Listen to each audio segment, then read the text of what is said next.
Friends, IPL 2026 సీజన్‌లో ఇప్పటివరకు 6 మ్యాచ్‌లు ఆడిన పంజాబ్ జట్టు అస్సలంటే అస్సలు ఓటమి ఎరగని జట్టుగా అసలు దూసుకు వెళ్ళిపోతుంది కదా! కానీ ఈ సీజన్‌లో బౌలింగ్ వల్ల అంటే కేవలం బౌలర్లు ధారాళంగా పరుగులిచ్చుకోవటం వల్ల ప్రత్యర్థి జట్టైన రాజస్థాన్ జట్టు గెలవడమే కాకుండా ఈసారి ఇన్ని విజయాల తర్వాత మొట్టమొదటిసారి మళ్ళీ పరాజయాన్ని చవిచూసిన పంజాబ్ జట్టు ఇక 6 వికెట్ల తేడాతో ఓటమి పాలైంది. నిజానికి పంజాబ్ జట్టు చెత్త బౌలింగ్ కారణంగానే ఈ రకమైన ఓటమిని చవిచూస్తుంది. ముఖ్యంగా ఈ మ్యాచ్ అనంతరం తమ పరాజయం పైన స్పందించిన శ్రేయస్ అయ్యర్ ఏమన్నాడో ఒక్కసారి తెలుసుకుందాం. మేము 223 పరుగుల భారీ స్కోర్ చేశాం.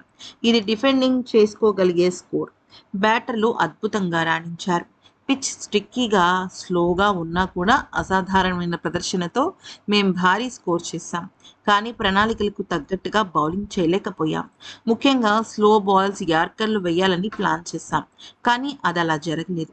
మిడిల్ ఓవర్లలో ఫెరీరా, అలాగే శుభం దుబే ఇద్దరూ కూడా మా ఓటమిని శాసించారు.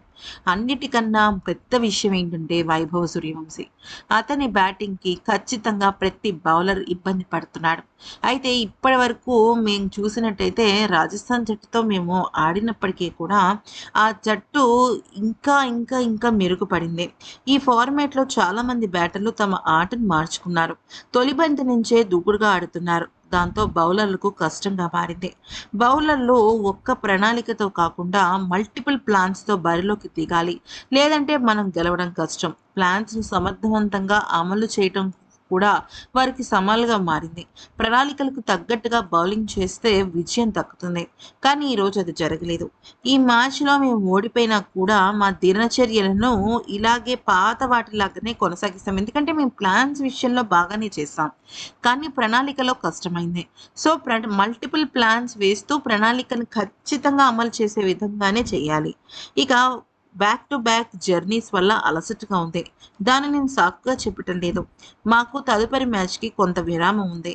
లోపాలను సరిదిద్దుకొని బలంగా తిరిగి వస్తాం. ఈ సీజన్‌లో మాకు ఇది ఒక గుణపాఠం. ఎందుకంటే ఇదే మాకు తొలి ఓటమి. ఈ మ్యాచ్‌ని మేము ఎంత సానుకూలంగా తీసుకున్నా కూడా మంచిదే. ఇది అనుకూలించిన ఒక మ్యాచ్ మాత్రమే. దీన్ని పక్కన పెట్టి ముందుకు వెళ్ళాలని ఆకాంక్షిస్తున్నాం.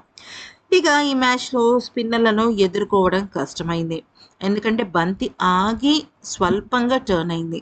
ఇక అలాగ టర్న్ అవ్వటం వల్ల మాకు కొద్దిగా బ్యాటింగ్ ఇబ్బందయింది. ఎనీవేస్ మేము సాధించాల్సింది చాలానే ఉంది అంటూ చెప్పుకొచ్చాడు.